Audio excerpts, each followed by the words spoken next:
Age of Wonders 4 is highly replayable, loads of customization, and we have a modding community adding on top of that. In this video, I'm going to break down some of the very best mods that have emerged in the relatively early days of Age of Wonders 4's Steam Workshop debut. We'll cover off some really fascinating and interesting changes to the game, as well as some fundamental improvements to the base experience to keep things simple and new. Let's jump straight in. First and foremost, we're going to look at starting racial transformations by Digger at Arms. This one messes with the society traits at the very beginning of the game, of course very powerful ways to customize our faction. And as you can see on your screen, in this case we have a whole lot more. But the abilities will be relatively familiar to you. These are, after all, the racial transformations that are already in the game, including the very powerful major race transformations and some of the minor ones. You can see here that I can choose from the very start to pick up transformations like Amazonian Physique, or, for example, Astral Wanderers right next door. What these transformations do is give us a society trait that unlocks the transformation right from the word go. That basically can potentially be a little bit overpowered if you want to look at it that way. The other way to look at it is that it adds a lot of customization right from the start. You can, for example, choose to have your people be demonkin, or if you're order inclined, perhaps you want to be a little bit more angelic.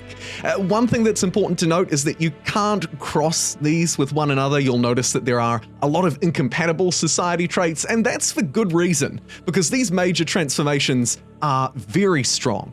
I believe that the mod maker intends to add more transformations, more minor ones, as they move through and continue to develop the mod.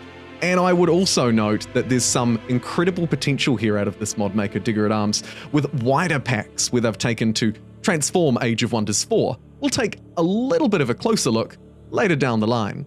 First though, a double whammy. Banner, Bonanza, and Age of Colors. The next entry on my list is a 2-for-1 deal, because they're fairly straightforward and I think they add some nice diversity.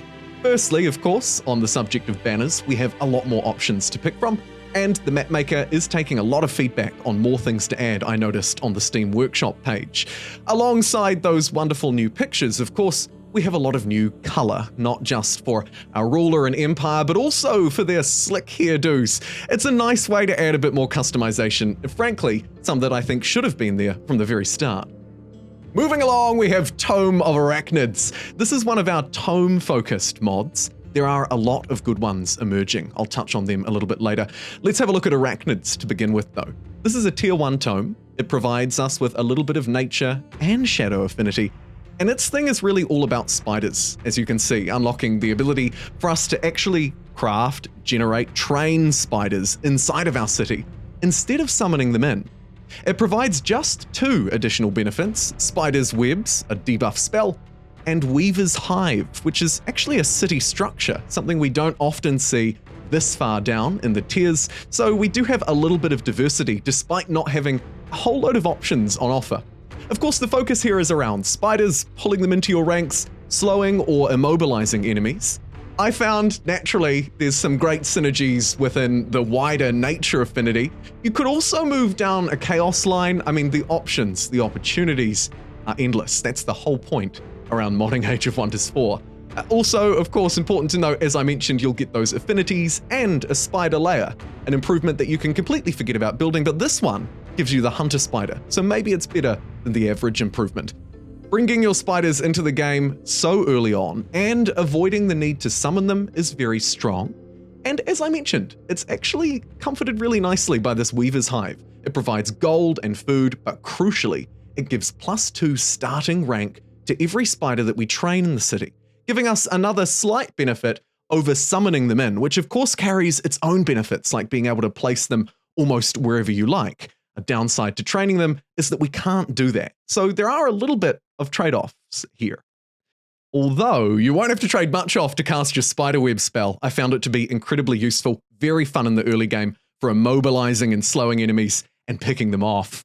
If you're interested in more tome stuff, by the way, I have a full video on Age of Tomes, another mod that adds not just 1, but 5 really well-crafted tomes into Age of Wonders 4. Back to our spiders just quickly though. You'll note that the extra rank that we get from the city structure is very useful. It's very useful because each rank provides more hit points, as you can see, but also, of course, with units like spiders, it allows them to evolve into larger spiders, like at the champion rank, where I could get a vampire spider matriarch. Something to bear in mind when you're crafting this build and using this tome. Next on my list is expanded cultural units. This is a flavor element, and boy oh boy does it do it well.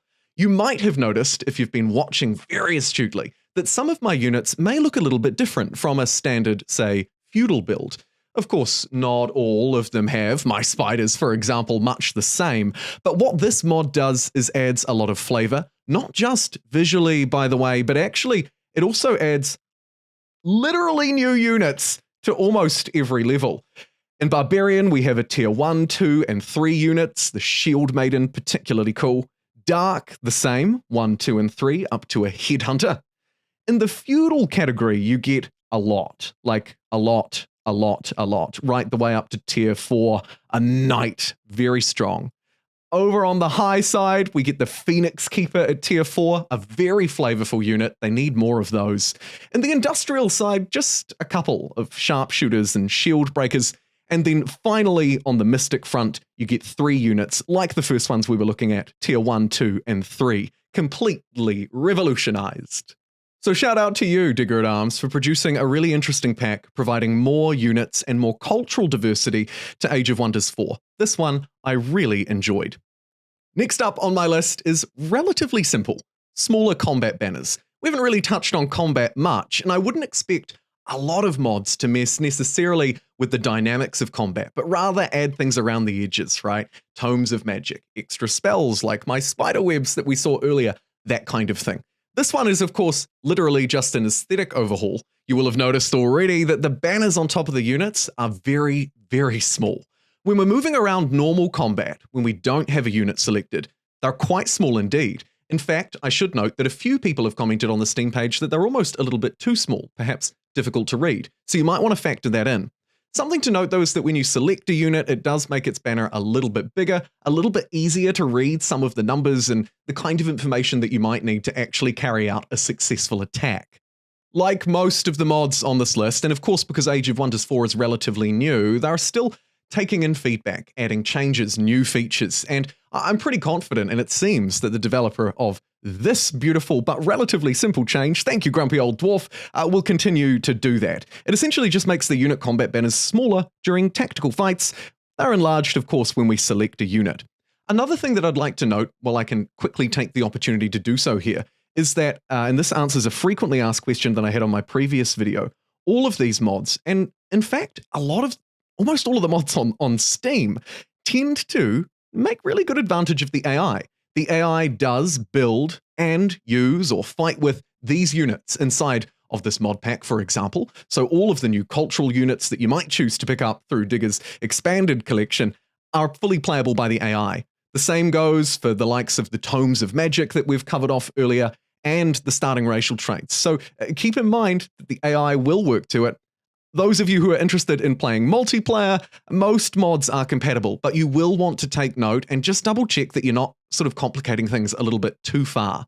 And actually, that's quite a nice caveat into the final thing on my list. We've looked at aesthetic changes, we've added new units, we've added tomes, and we've tried to craft a slightly more polished, more detailed and in-depth version of Age of Wonders 4. And now we're going to round that out by actually an official mod from Triumph Studios. It's massive maps and 12 players. Fairly straightforward. Here I am at the very start of the gameplay that you're watching, establishing a game with a whopping 12 players. Because I'm a sucker for punishment, I also thought, you know what, let's make the map distance, the player distance, massive. That way we can generate as large a map as I possibly can, with potentially some downsides. Taking a look here around turn 26 of the game, fairly early, but of course around this time you've probably taken on some fights. Maybe you've established a few extra cities. As you can see, I have done here. We've got Penway up to the north, Rivergate over to the west, and maybe I'm working on establishing some more as I move through. The thing that I really want to pay your attention to, really hone you in on here though, is the sheer size of the map. Let me zoom out, outside of my starting territory, right? Pretty big, lots of stuff to see. It just keeps going. This is the kind of map size that I think a lot of players in Age of Wonders 4 were calling for, and the good news for you is that this is an official mod out of Triumph. It might leave you scratching your head thinking, why didn't they put it in the game to begin with? And I suspect it's because of improvements and, crucially, performance issues. I noticed that while it did work fairly well, there weren't necessarily any gameplay improvements to tweak. The performance struggled, taking quite a long time to move through turns, maybe 4 times as long potentially, and only getting worse as the game dragged on. So do keep that in mind. If you've got a weaker system, you might not quite be able to handle it. Thank you so much for joining me today, everybody. I'll see you next time for more AO Dub 4.